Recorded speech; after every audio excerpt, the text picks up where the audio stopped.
My mom slapped me so hard across the face that my ears rang, my cheek burned like fire, and for a few seconds the whole kitchen spun. I staggered back, eyes watering, tasting blood where my tooth cut the inside of my lip. She'd never hit me like that before. Dad stood right there in the doorway. He didn't move to stop her, didn't say a word to her. Instead, he looked straight at me and said, cold as ice, "His future actually matters. Yours never did." I remember the silence after that. Heavy. Final. My little brother was somewhere behind them. I could feel his eyes on me, but I didn't look. I just grabbed my keys, my folder for the doctor's appointment, and walked out the front door without saying anything back. My face was still throbbing when I started the car. Name's Haley Porter, 27, female from the suburbs of Orlando, Florida. 3 years ago, that slap changed everything, and last month my parents finally faced the consequences. Strap in, because this one's got the kind of karma that hits hard. If you're new here, hit that subscribe button. It really helps the channel grow and lets us keep bringing you these stories. And drop your own family drama in the comments. I read them all. Back then, I was still living in that house thinking things would never get worse. I'd been living in that split-level house on the edge of Orlando's suburbs for way too long. The kind of neighborhood where every lawn looks the same, palm trees line the streets, and everybody pretends they're doing better than they actually are. Hot, humid, and quiet most days, except inside our place. I was 24 back then, working double shifts just to keep my head above water. Mornings at a busy breakfast diner, slinging plates of eggs and pancakes, smiling through the rush, even when my feet ached. Evenings picking up delivery gigs, racing around in my beat-up sedan, with bags of takeout balanced on the passenger seat. Tips were okay if I hustled, but after gas and phone bills, there wasn't much left. And still, every first of the month, I handed my parents $300 for rent. Cash, because Mom liked it that way. They started charging me the day I turned 18. No discussion, just an envelope on the kitchen counter with my name on it. I paid it without complaining, at least not out loud, because the alternative was sleeping in my car, and I wasn't ready for that yet. My younger brother Tyler never paid a cent. He was 20 then, stretching a 2-year community college program into its 4th year, taking 1 or 2 classes a semester. He slept until noon, most days, rolled out of bed in basketball shorts and whatever expensive hoodie Mom had just bought him, and spent the rest of the afternoon gaming or hanging out with friends. Dad had gotten him a used but shiny pickup truck the year before, nothing crazy but way nicer than anything I'd ever driven. Payments came out of some mysterious family fund I wasn't supposed to ask about. Dinner was usually the only time we were all in the same room. Mom would cook something simple, grilled chicken pasta, whatever was on sale, and set an extra plate for Tyler even when he showed up late. He'd eat fast, phone in one hand, barely looking up. As soon as he was done, he'd push back from the table, mumble something about needing to study, and disappear upstairs. The dishes stayed right where he left them. That was my cue. I'd clear the table, scrape leftovers, load the dishwasher, wipe down the counters. Every single night. If I tried to leave it for morning, Mom would sigh loud enough for the whole house to hear and say I was being inconsiderate. So I did it, bone-tired from work, standing at the sink while the hot water turned my hands red. I felt invisible most of the time. They only seemed to notice me when something needed doing, grabbing groceries on my way home, fixing the Wi-Fi when it acted up, covering a bill they'd forgotten. Dad would nod approvingly if I handled it quietly. "You're the reliable one," he'd say, like that was supposed to feel good. Reliable meant they didn't have to worry about me because I'd figure it out alone while they focused on Tyler. Mom kept the fridge stocked with the stuff Tyler liked, name-brand cereal, energy drinks, the good orange juice. My shelves in the pantry were the generic stuff I bought myself. She'd defend it by saying he was still growing, still in school, needed the fuel.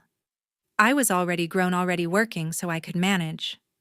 I didn't hate them for it, not exactly. I told myself it was temporary. Every extra dollar I scraped together went into a separate savings account they didn't know about. I'd been dealing with thyroid issues since my teens, regular blood work, meds, checkups that weren't cheap.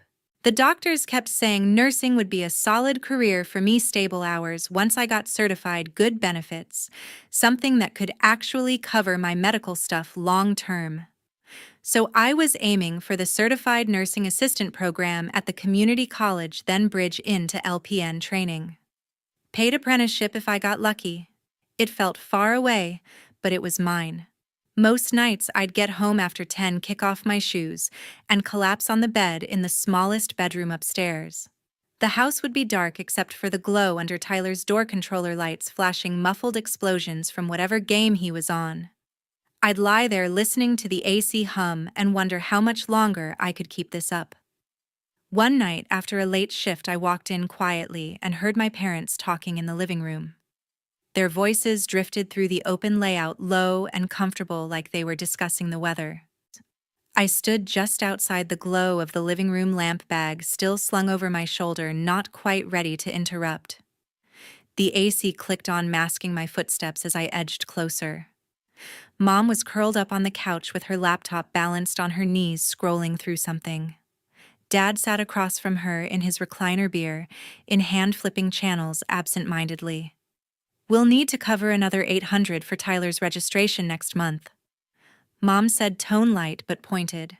"The deadline's coming up, and he mentioned a couple of new fees for his online classes." Dad muted the TV. "Already we just paid the last batch. Thought that education account was supposed to handle the basics." "It is. But things add up. New textbooks, software subscription for his business course. He's really applying himself this semester. You should see how motivated he is." There was pride in her voice, the kind she saved for his smallest accomplishments. I pressed my back against the wall, pulse picking up. Education account. They'd used those exact words like it was real, set aside just for him. I remembered asking about college money when I was 18, right after graduation. Mom had shut it down fast. Said the house payments were tight. Dad's shop had slow months. No way we could swing loans or tuition. Dad backed her up, told me real life didn't wait for degrees, better to start earning right away. So I did. But here it was alive and breathing for Tyler's software subscription. For extras he probably didn't even need. Dad exhaled slowly. "Fine. Transfer it over tomorrow. Just keep him on track. He's got real potential if he sticks with it." "He does," Mom agreed, clicking something on the screen. "Way more drive than most kids his age. We're lucky." I swallowed hard, the words landing like stones. Lucky. Drive. I'd been pulling doubles since 19, saving every tip for my own shot at classes, and that was coasting. The fan spun overhead, indifferent. They moved on to shop talk, Dad complaining about a customer who kept delaying payment on a transmission rebuild. Mom suggested using part of the next deposit to cover Tyler's stuff if things got tight. I backed away slowly, careful not to bump the side table, and slipped upstairs. In my room, I sat on the bed, lights off, staring at the faint strip of glow under Tyler's door across the hall. The education account wasn't a myth. It just had rules I'd never been told about. All those no's I'd accepted, all the applications I never filled out because I believed we were broke. It rearranged itself in my head, ugly and sharp. It stirred up another memory I usually buried. About 2 years earlier, I'd finally lined up an entry-level medical billing course at the Technical Center short program. Affordable, would have given me office experience and maybe insurance to help with my thyroid meds. I'd studied the brochure for weeks, even got a recommendation letter from my diner manager. The entrance exam was on a Friday morning. Thursday night, my car sat fine in the driveway. Friday, it wouldn't start, battery completely drained, cables loose like someone had tugged them. Dad came out, looked under the hood, said it needed a jump, and maybe more. By the time he got it running and I drove over, the testing window had closed. Non-refundable fee gone, spot filled. I called from the parking lot, voice cracking, and they said, "Sorry, next cycle was 6 months away." Dad never billed me for his time, acted like he'd done me a favor. Tyler had been heading out that weekend for a beach trip with friends, last-minute plans, big group. I never thought twice about it then. Too upset about the money lost, too focused on picking up extra shifts to recover. But now, with the education account laid bare, that old breakdown felt different. Suspicious. Like maybe someone had made sure I stayed stuck. I didn't have proof, just a sick twist in my gut that wouldn't settle. I lay awake most of the night, turning it over, the pieces not quite fitting but close enough to hurt. Morning came too soon. I dragged myself downstairs around 9, still in yesterday's fog, pouring coffee while the sun blasted through the windows. Tyler wandered in closer to 10, hair messed up, wearing gym shorts and a tank top. He grabbed cereal, the expensive kind Mom bought just for him, and leaned against the counter, scrolling his phone. He glanced up eventually. "Hey, you working today? Afternoon shift?" "Why, my truck's low on gas and I've got that lecture at noon. Can you drop me off at campus?" "It's on your way to the clinic, right?" The clinic. My thyroid appointment, the one I'd booked months out because the endocrinologist stayed backed up. Recent labs had flagged something off, nothing urgent but enough for closer monitoring. Ultrasound, blood draw consult. I'd already arranged coverage at work. I stirred my coffee slower. "Can't today. That appointment's important, they're checking the nodules again.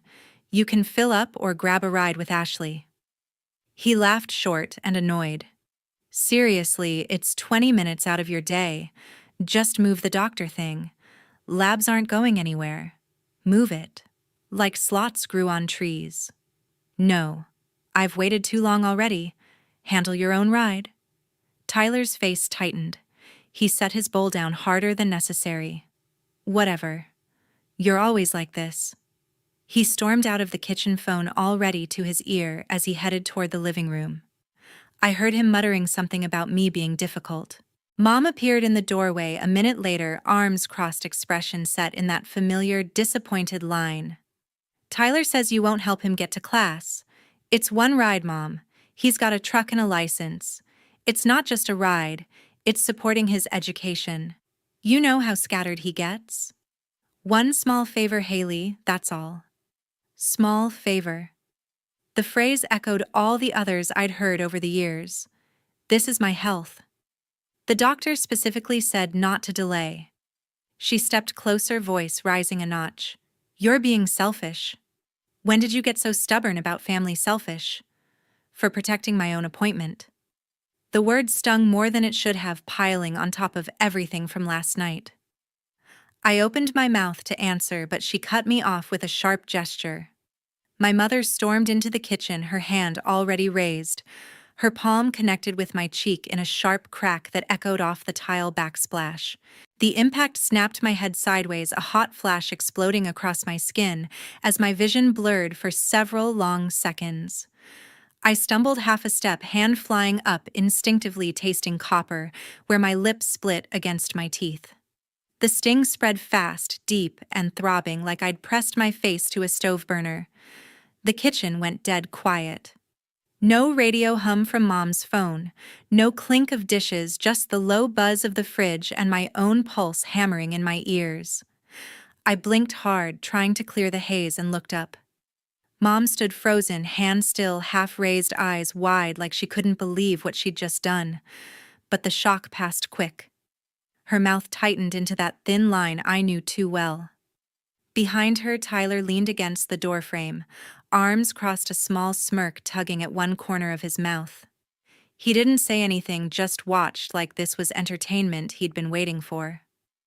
Then the front door opened and shut with a familiar thud. Dad's footsteps crossed the hall faster than usual, keys jangling as he dropped them on the entry table. He appeared in the archway seconds later, work shirt smudged with grease, face already set in that no-nonsense expression he wore when Mom texted him about issues. "What's going on?" he asked, eyes flicking from Mom to me and back. Mom found her voice first. "Haley's refusing to help Tyler get to class. Again." I asked her nicely, "I have my appointment." I cut in, voice steadier than I felt. My cheek burned hotter under everyone's stare. "It's not negotiable." Dad stepped closer, filling the space between us. He glanced at my face, must have seen the red mark blooming fast, but didn't comment on it. Instead, he fixed me with that flat, disappointed look. Tyler's education comes first right now. He's got momentum. You can move one doctor visit. Momentum.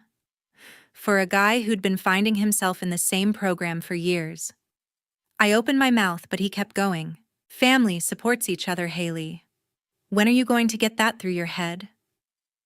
The silence stretched again, heavier this time. I looked at Mom, still rigid hand slowly lowering. At Tyler's smirk gone now, but satisfaction clear in his eyes.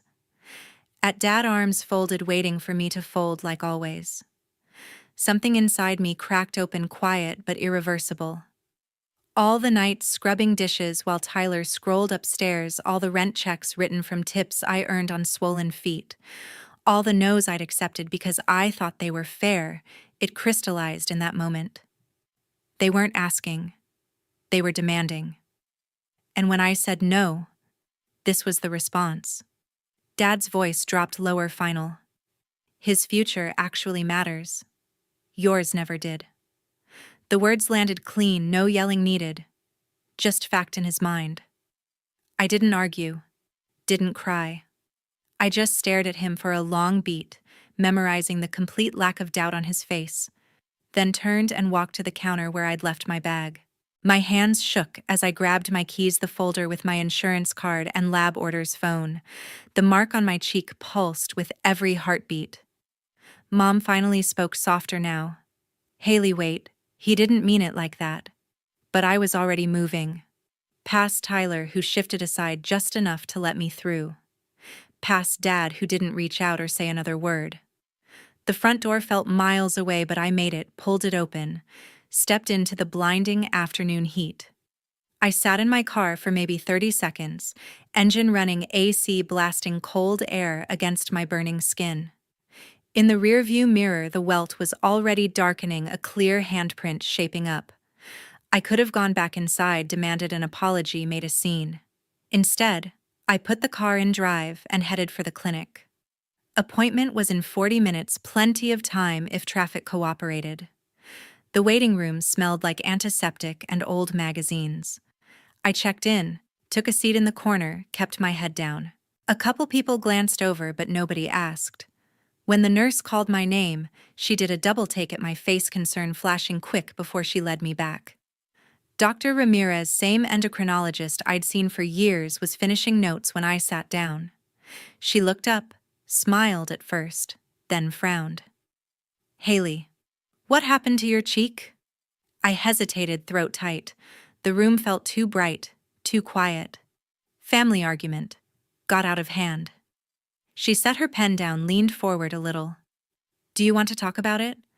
Or should we get security involved? No security, I said fast. Just a bad morning. I'm okay. She studied me for a moment, then nodded slow. All right. But if you change your mind, we have resources here. She pulled up my chart, went through the usual questions, how the meds were working, any new symptoms.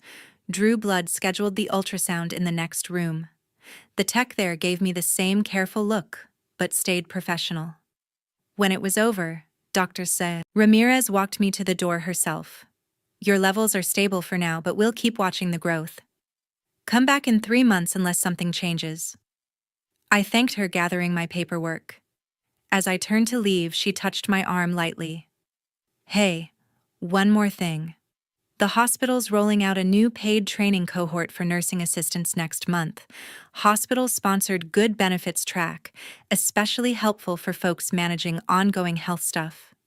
I know you've mentioned interest before. I could put in a word with the program manager if you want. I blinked the offer, catching me off guard. Seriously, Mr. Vargas runs it. He's fair looks for people with real grit. Send your resume, mention my name. Interviews start next week. I nodded, throat thick again, but for a different reason. I'll do that. Thank you. Driving away from the clinic, windows down despite the heat, the bruise throbbed steady, but the fog in my head started lifting. For the first time in years, something felt possible, something that didn't depend on bending for them. The following week, I showed up for the interview with the bruise still fading. The conference room at the hospital was plain beige walls, long table, a few motivational posters about teamwork.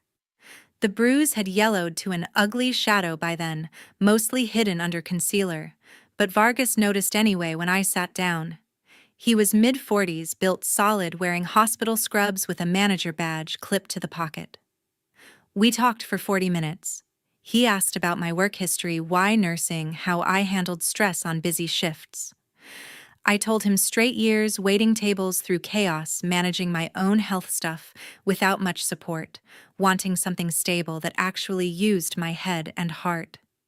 When he asked about the mark on my face, I didn't lie. Rough family situation. It's handled. He nodded once. No judgment, just noted it down. At the end, he leaned back. We've got a spot open in the next cohort. Paid training, full benefits after certification, hospital covers most of it. Starts Monday if you're in. I accepted on the spot. No second interview needed. Monday morning, I showed up at 6 sharp, badge-clipped scrubs they'd issued the week before, feeling crisp against my skin. The group was small. 8 of us, mix of ages, all nervous, but ready. Vargas gave the orientation, laid out the schedule, classroom, mornings, floors, afternoons, exams, every few weeks. He paired me with Miguel for clinicals. Miguel was 30-something, quiet, tattoos peeking from his sleeve cuffs. Former Army medic turned nurse, been at the hospital 15 years. First day, he handed me gloves and said, "You watch first 3 times, then you do. Questions only when the patient's stable." Strict, but every correction came with a clear reason. No yelling, no favoritism, just expect you to learn fast and right. The work was hard from day one. Vital signs on real patients, bed baths, catheter care, charting that had to be perfect.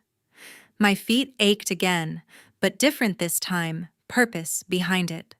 Miguel pushed, but when I got something right, he'd give a short nod that felt better than any tip jar full of singles. Living situation came up quick. I'd been crashing on a coworker's couch the first week, bag in my trunk. Vargas overheard me mentioning it during break. After shift, he pulled me aside. My buddy Ronnie runs maintenance for the hospital, got a spare room above his garage off property. Nothing fancy, but clean, private, no rent if you help with light cleanup sometimes. Interested, I took it the next day. Ronnie was 60s. Compact build, retired mechanic who kept busy fixing hospital equipment on contract. The room was small, cot, mini fridge, shower down the hall, but it locked from inside. First night there, I cooked ramen on a hot plate, ate sitting on the floor, no one banging on the door asking why dinner wasn't ready. Slept straight through until the alarm, no footsteps overhead, no muffled gaming sounds through the wall. The contrast hit me, gradual but deep. Quiet mornings, drinking coffee alone. Grocery runs where I bought only what I wanted.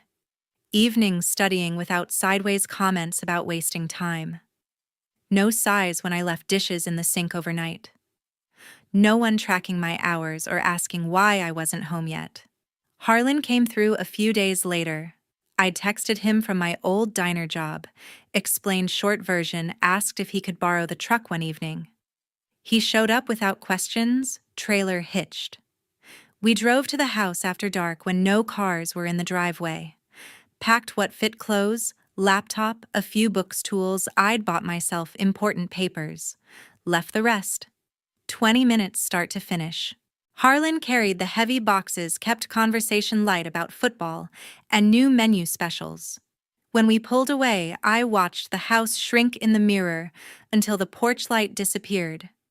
Back at Ronnie's, we unloaded into the room. He offered a beer, told a couple stories about his Marine days, then left me to settle.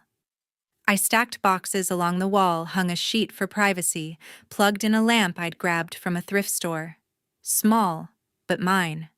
Messages started piling up that first week. Mom mostly long texts about how I'd overreacted, how Dad was worried sick, how Tyler needed his sister right now. A couple from Tyler asking where his charger was, like nothing happened. I read none past the preview.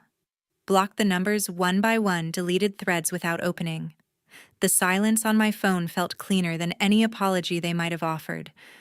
At the hospital, people treated me different, not out of pity, just straight. Miguel corrected my technique on IV starts until I nailed it, then said good and moved on.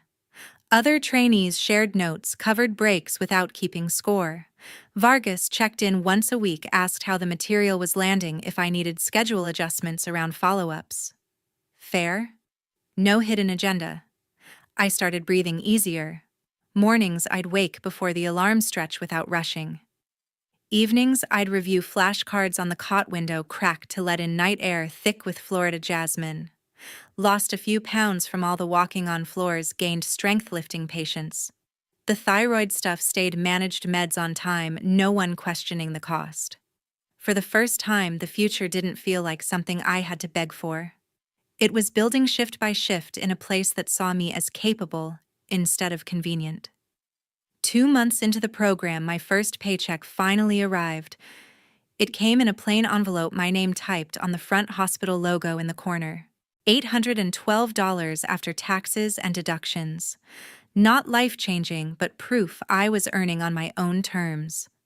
I folded the check carefully, slipped it into my wallet, and decided it was time to stop using the old joint account I'd shared with Mom since high school. Next day off, I walked into a branch downtown, filled out the new account forms, handed over ID and the pay stub. The teller was friendly, chatted about the weather while typing. Then her smile faded. She excused herself, came back with a manager who asked me to sit in a side office. We ran the standard check, he said, voice low. There are some flags on your credit file, negative marks, high balances. We can't open anything today. You'll want to pull your full report and dispute if needed. I thanked him, walked out numb. Negative marks, I'd never owned a credit card, never taken a loan. My only debt was a small medical bill I'd paid off last year. Back at Ronnie's, I used his ancient desktop to request free reports from all 3 bureaus. They arrived by mail a week later, thick packets I spread across the cot like evidence. The numbers stared back, cold. $42,000 total spread across 5 cards and 2 personal loans, all opened in my name, starting 7 years earlier. Oldest one dated to when I was 20, right around the time I started full-time shifts. I went line by line. Gaming console bundles shipped to our home address. High-end sneakers in Tyler's size. Tools and auto parts billed to Dad's shop suppliers. Tuition payments to the community college, amounts matching what I'd overheard them discussing. Monthly minimums paid just enough to keep accounts open. Interest piling up slow and steady. Every purchase traced back to them. My name on the application's forged signatures I recognized as Mom's careful cursive. They'd built a secret credit line on my future while telling me we couldn't afford basics. I sat there until the room grew dark, reports crumpled in my fists. Anger mixed with something sicker, betrayal that ran deeper than the slap. This wasn't a moment of lost control. This was years of planning. A coworker mentioned legal aid clinics downtown, free help for exactly this kind of mess. I made an appointment, showed up with the stack printed and highlighted. Elena Carter met me in a small office stacked with files. Late 40s, sharp eyes, voice calm but direct. She spread the reports on her desk, scanned quick, then looked up. Classic family identity theft. More common than people admit, harder to prosecute because victims hesitate. But the paper trail here is solid. She walked me through it step by step. File police report first establishes crime, triggers fraud alerts on my credit. Dispute every account with the bureaus, provide ID theft affidavit, police report copy. Freeze credit to stop new damage. Then decide civil suit for damages. Or push criminal charges. Criminal means your parents could face jail. She said no, sugarcoating. Probation at minimum, restitution ordered. You ready for that? I stared at the highlighted lines.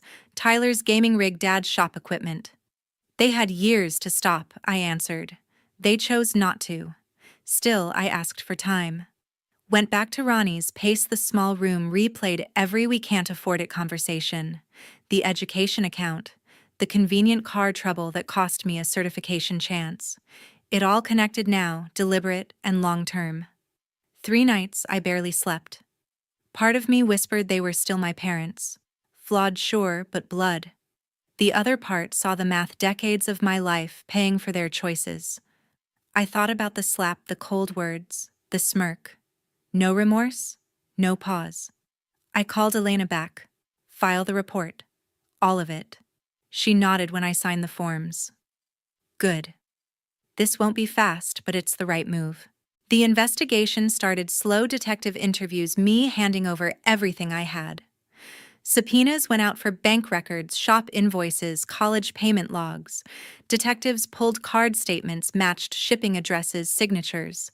Mom's email linked to several account logins. Dad's business accounts showed deposits from customers vanishing into personal expenses. Big repair jobs paid upfront materials. Never ordered jobs left half done. One follow-up interview, the detective slid a photo across the table. Security cam, still from Dad's shop the night my car wouldn't start years ago. Dad under the hood, flashlight and hand cables disconnected, clear as day. We found this in old files. Matches the date you mentioned missing that exam. Proof. Not coincidence. Not bad luck. Intentional. Word spread quiet in local circles, shop customers canceling suppliers, calling in debts. Dad's business dried up fast. Nobody wants a mechanic under fraud investigation. Mom tried reaching out once through a new number voicemail about needing to talk, how I was tearing the family apart. I deleted it, unheard. Tyler showed up at the hospital parking lot one afternoon, driving his truck, looking for confrontation. Security escorted him off before he got inside. Ronnie spotted him from the garage window later that week, tire iron in hand just in case. Tyler peeled out without trying again. The case built steady. Tax evasion added when IRS got involved, underreported income, personal trips written off as business. Total hole they'd dug neared $100,000 across victims, but mine was the anchor. 8 months of waiting later, the day of the trial finally came.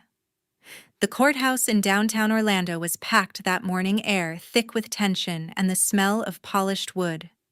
I sat in the gallery behind the prosecutor, folder of documents on my lap, heart steady but loud in my ears.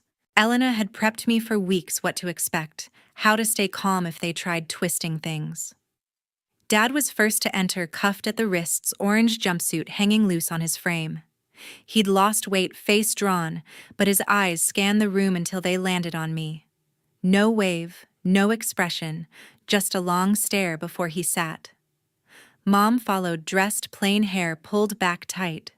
She glanced my way once, eyes red-rimmed, then looked down fast.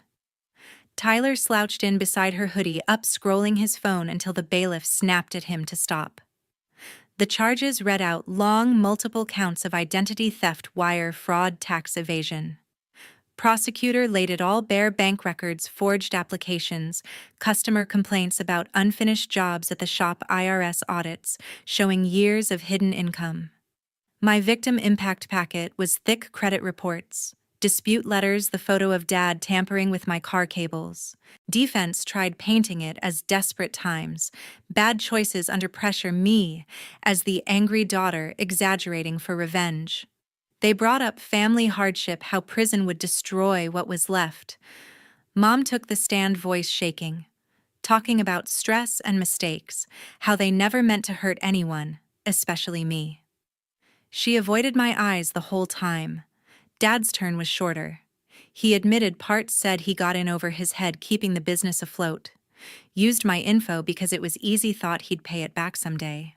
No apology direct to me, just regret for how things turned out. Tyler didn't testify, just sat fidgeting. The judge wasn't moved. Evidence too stacked, pattern too clear. Sentence came down firm. Dad got 3 years state prison, no early parole for the fraud scale. Mom drew 3 years probation, hefty fines, and full restitution order, every dollar run up in my name, plus penalties. Assets liquidated to cover it, starting with the house. They led Dad out first. He paused at the rail, looked back once. "This destroy everything," he muttered, voice low but carrying. I met his gaze even. "No. You did. I just stopped covering for it." Foreclosure hit fast after that. The split level went to auction 6 months later, sign on the lawn, strangers walking through rooms I'd grown up in. Mom moved to a small apartment, worked odd jobs to meet probation check-ins. Word was she sold most furniture to pay legal fees. Tyler's truck got repossessed when the payments tied to one of the fraudulent accounts stopped. No more community college? He dropped out mid-semester, picked up shifts stocking shelves at a convenience store off the highway. Last I heard, through a mutual acquaintance, he was crashing on Ashley's couch, her parents not thrilled, but tolerating it. My side moved forward, steady. The ADN-RN bridge wrapped up with hospital sponsorship covering the last stretch, extra clinical hours, night classes I powered through on coffee and determination. Exam day came, results posted online. 2 weeks later passed, registered nurse license in hand. I signed a lease on a studio downtown, tiny but high windows, my name alone on the paperwork. First month's rent from my own checks, no cosigner needed. Furniture came slow, thrift finds a real bed frame, plants on the sill that actually stayed alive. Credit cleanup took longer, endless calls, certified mail freezes and disputes. But one by one accounts closed as fraudulent balances zeroed, score climbing back to usable. First new card approved in my name, only felt like a quiet victory. They tried reaching out a few times over the years. A letter from Mom, once handwritten, full of regret, that never quite said sorry for the right things. Emails from Tyler asking for help with a bill, like old habits.